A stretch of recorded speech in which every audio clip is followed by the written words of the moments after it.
According to the US Census Bureau, the most commonly spoken languages in American homes are English, Spanish, Chinese, French, Tagalog, Vietnamese, Arabic, Korean, Russian, German, and Hindi. But some of that ranking requires unpacking. What do we mean by Chinese, or French for that matter? And one simple list can't tell the whole story of the many languages spoken in the United States. Which languages predate European colonialism, for example? Today, I'll answer those questions and more. If you love language, make sure to subscribe down here. Now let's dive in. The French language seems pretty easy to define. It's the official language of France.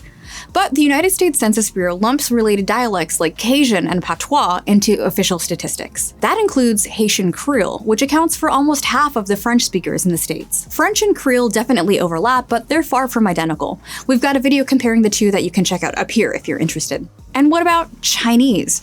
Does that mean Mandarin or Cantonese?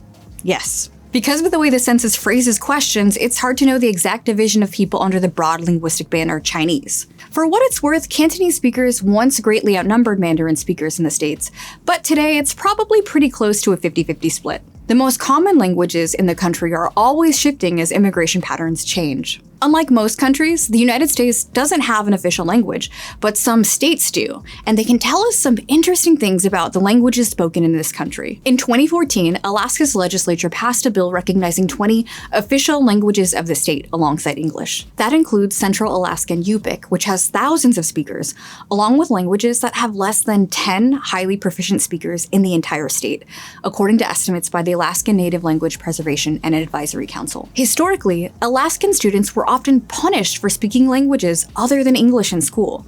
Those kinds of forced assimilation tactics played a big role in making many of these languages endangered today. Advocates from these communities and other linguists are now working to preserve this unique cultural heritage. We'll link to a news piece up here if you're interested in hearing Yupik or learning about some of the work being done to teach it to younger generations. 2 other states officially recognize indigenous languages. In South Dakota, 3 dialects are recognized: Dakota, Lakota, and Nakota.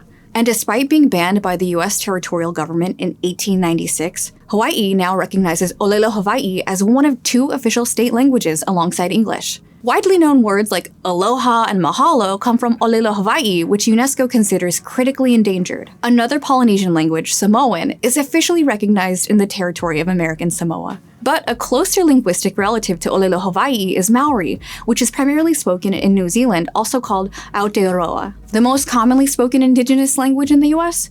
Probably Navajo. It's especially prevalent in Arizona and New Mexico, though the number of highly proficient speakers has been trending downwards for years. And you've probably heard of Pennsylvania Dutch, but what about Texas German? From the 1800s through the early 1900s, there were communities in Texas that more or less exclusively communicated in German. Germany was first unified in 1871. Before that, and to some extent even today, people in different regions and cities spoke different dialects. In the 19th century, when linguistically diverse German communities came into contact in the United States, their dialects started to converge and evolve in interesting ways.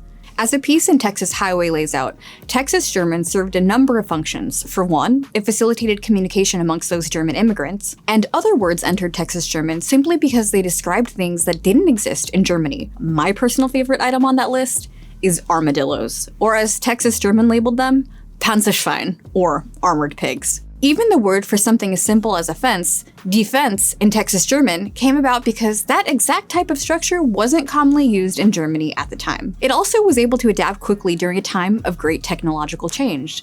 As new innovations from the telegraph to the airplane became widely known, the dialect's vocabulary expanded. Less than a century ago, there were over 100,000 Texas German speakers, but today, the dialect is quickly falling out of use. Some people are working to preserve it though, which is true for all of the endangered languages I mentioned in this video. If you're interested in learning more, I'd encourage you to look online for organizations doing that valuable work. And if you're interested in learning a more commonly spoken language, you can start today with Babbel. We'll put a link up here. This video could have been 5 times longer and we still wouldn't manage to hit every language spoken here in the States. Did I leave out a personal favorite?